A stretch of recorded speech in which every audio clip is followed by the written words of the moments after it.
ఇవాళ మార్నింగ్ ఒక కాల్ వచ్చిందండి. సార్ కాల్ చేసి ఏమని చెప్పారంటే, "నేను ఒక ఇల్లు కొంటున్నాను. ఆ ఇంటికి వీధి పోటు ఉందండి. సో, నాకు డౌట్ ఉంది. కొనాలా వద్దా అనేది నాకు అర్థం కావట్లేదు. మీరు ఒకసారి వచ్చి సజెస్ట్ చేయమన్నారు." సో, మేము వెళ్ళడం జరిగిందండి. ఇదే అండి ఆ బిల్డింగ్.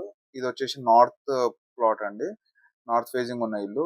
ఈ ఇంటికి ఆల్రెడీ మనకు వీధి పోటు ఉందని చెప్పేసి ఆల్రెడీ గణేష్‌ని టెంపుల్ కట్టడం జరిగిందండి. ఇదే అండి ఆ గణేశుని టెంపుల్.